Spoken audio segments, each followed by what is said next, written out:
En cette première semaine de campagne électorale, l'Essentiel poursuit sa tournée des principales formations politiques pour parler enjeux et organisation.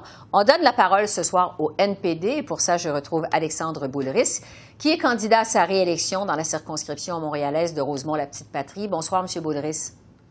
Bonsoir, Mme Bégin. D'abord, on vient d'entendre votre chef, M. Singh, qui souhaite augmenter les transferts en santé aux provinces. Il y a aussi cette promesse, évidemment, de créer une assurance médicaments universelle.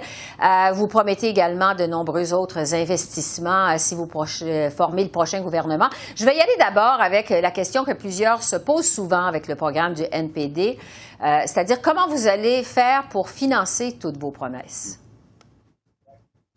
C'est une excellente question et je pense que c'est nécessaire de la poser. En ce qui concerne les transferts en santé, là, déjà, c'est la revendication du gouvernement du Québec de passer, d'atteindre jusqu'à 35 que le fédéral fasse sa part. Et puis la pandémie nous a montré à quel point on avait un système de santé qui était essoufflé, qui avait des failles. Il fallait réparer les pots cassés du sous-financement maintenant des conservateurs et des libéraux dans les dernières années. En ce qui concerne le financement de notre programme, je pense qu'on est le seul parti à avoir l'audace puis le courage d'aller chercher l'argent là où il est, c'est-à-dire s'attaquer sérieusement aux paradis fiscaux. On est le seul parti aussi qui dit les super riches, les ultra riches devraient payer plus, donc on a un impôt sur la fortune, et aussi les grandes compagnies devraient payer un impôt sur les profits excessifs qu'ils ont fait en 2020 pendant la pandémie, alors que les gens vivaient une crise. On pense évidemment à grandes compagnies comme Amazon, Netflix, qui déjà ne payent pas d'impôt au Canada, il faudrait qu'ils en payent, mais nous, on veut qu'ils payent un impôt supplémentaire parce qu'ils ont fait des profits faramineux et ça devient indécent à un moment donné. Ouais. Alors tout ça finance les programmes, là. Je veux vous entendre sur la bataille du Québec. Pour vous, le NPD, en fait, vous êtes ce que certains ont appelé le dernier des Mohicans au Québec à la dernière élection en 2019. Vous êtes le seul député néo-démocrate qui a survécu à la vague orange de 2011. Je vous demanderais, dans quel état d'esprit entamez-vous cette campagne électorale, vous, Alexandre Boulris? Un état d'esprit qui est combatif, qui est optimiste. On est dans une meilleure posture qu'on l'était en 2019. On a plus de ressources humaines, on a plus de ressources financières.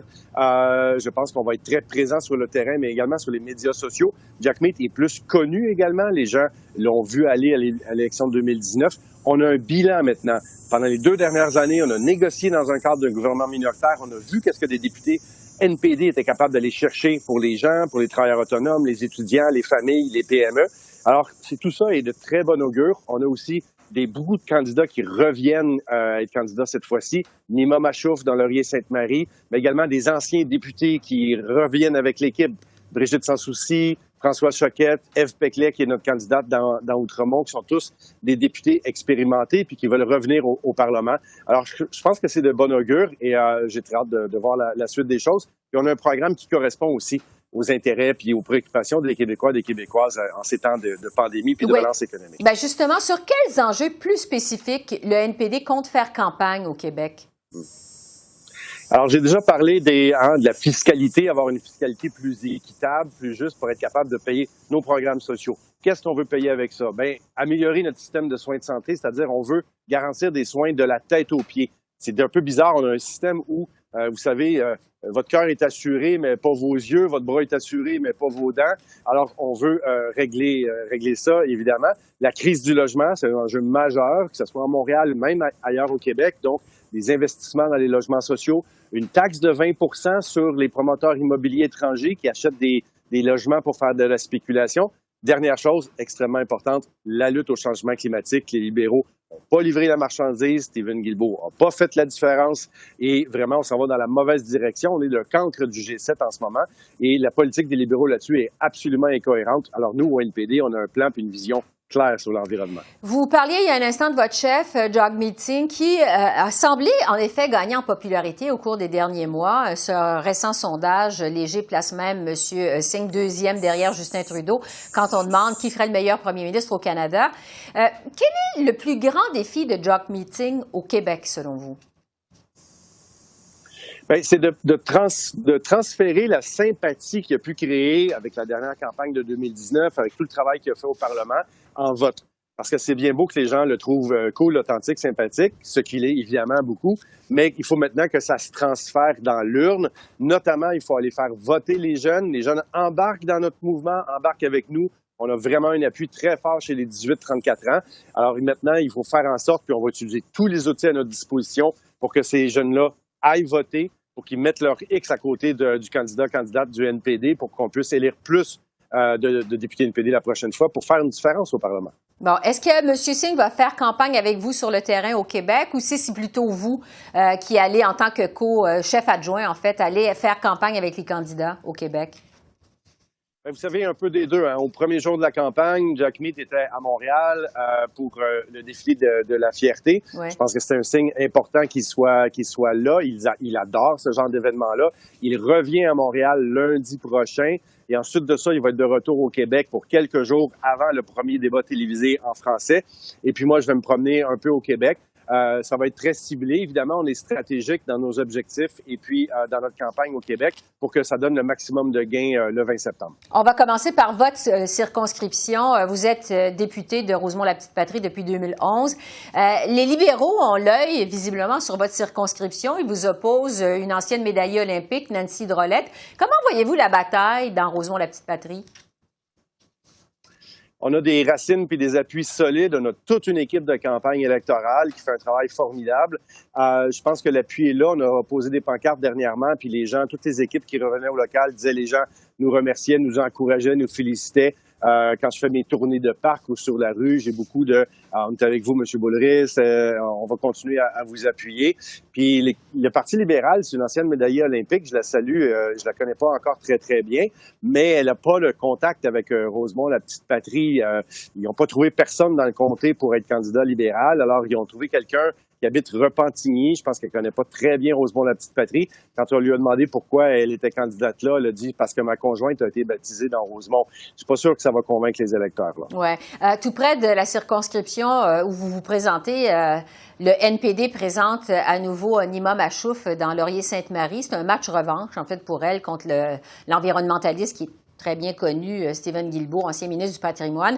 Quelles sont les chances du NPD dans Laurier-Sainte-Marie pour cette élection-ci, selon vous? Elles sont excellentes. Elles sont très bonnes pour deux raisons. Premièrement, il y a 2 ans, quand les gens ont voté pour M. Guilbeault, ils n'ont pas voté pour le Parti libéral du Canada. Le plateau Mont-Royal n'est pas libéral. C'est un comté qui est progressiste, qui est à gauche. Ils ont voté pour M. Environnement, pensant qu'elle allait faire une différence dans la politique du Parti libéral, mais il n'a pas fait du tout. Il n'a pas livré la marchandise. Alors, on sent une nette déception. En fait, les gens avaient acheté un produit, hein, et va défendre l'environnement à Ottawa. Ça n'a pas rien changé dans les politiques sur Trans Mountain ou les subventions pétrolières. C'est encore la même vieille politique libérale. Alors, cette fois-ci, M. Guilbeault va avoir un bilan à défendre qui n'est pas reluisant, qui est très incohérent. Puis Nima Machouf, elle, s'est distinguée dans les derniers mois comme médecin puis épidémiologiste. On l'a vu beaucoup dans les médias. Alors, elle a un nom avec cette crise sanitaire, une réputation, une notoriété, et on pense qu'envoyer une épidémiologiste au Parlement dans les circonstances, bien, ça serait la bonne chose à faire. Le temps file, et justement, parlant d'épidémiologie, je veux vous entendre sur l'enjeu de la vaccination obligatoire des fonctionnaires, entre autres, qui s'impose vraiment beaucoup depuis ce début de campagne électorale. Votre chef est pour et va aussi loin qu'être favorable au congédiement des récalcitrants. Qu'est-ce que vous en pensez, vous, personnellement, de la vaccination obligatoire? Mais je pense que si vous avez la responsabilité de servir l'État, servir les citoyens, les citoyennes, bien, il y a 2 choses. Il ne faut pas mettre les citoyens en danger.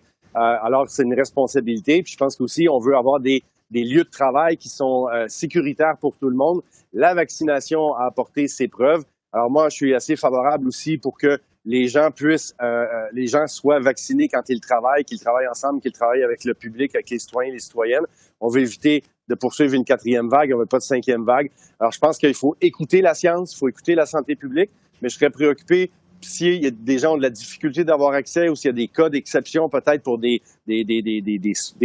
gens qui ont une santé fragile à certains égards, puis le vaccin ne serait pas approprié pour eux. Je me laisserais une petite marge de manœuvre pour écouter certains employés. Oui, mais pour les récalcitrants, justement, est-ce que vous êtes en faveur du congédiement? Est-ce que vous seriez en faveur de ça? Bien, vous savez, je viens du milieu syndical. Oui. Alors, le congédiement, c'est vraiment comme la bombe atomique, là, c'est le dernier recours. Alors, je pense qu'on devrait vraiment peut-être avoir vraiment une discussion, avoir un dialogue, peut-être des mesures disciplinaires, avant d'en arriver à un congédiement qui est vraiment la fin d'un processus. Là. Ouais. C'est assez grave quand même. Oui. En terminant, sur l'élection en temps de pandémie, tous les partis d'opposition communes ont critiqué Justin Trudeau pour avoir déclenché cette élection dans la 4e vague de la COVID. Vous êtes présentement sur le terrain en train de faire campagne. Qu'est-ce que ça a changé pour vous dans votre façon de faire campagne électorale? Bien, premièrement, il y a beaucoup de choses qui changent. Les bénévoles ne peuvent pas rentrer dans le local électoral. Évidemment, les hommes et les femmes politiques, on aime ça, avoir une bonne poignée de main franche avec les gens pour quand on a fini une discussion. C'est pas possible de le faire. On le fait avec le poing, avec le coude. On a des masques la plupart du temps. Alors, le contact avec les électeurs est un petit peu plus difficile. On peut pas faire de rassemblement dans un local non plus. Donc, il y a beaucoup d'adaptations, mais on utilise beaucoup les médias sociaux, puis évidemment, on utilise la distanciation. On utilise certains trucs de rassemblement peut-être plus à l'extérieur que dans d'autres campagnes électorales. Oui, c'est une campagne inédite. Alexandre Boulris, candidat de NPD dans Rosemont-la-Petite-Patrie. Merci beaucoup. Merci, Mme Bégin. Bonne journée. Au revoir.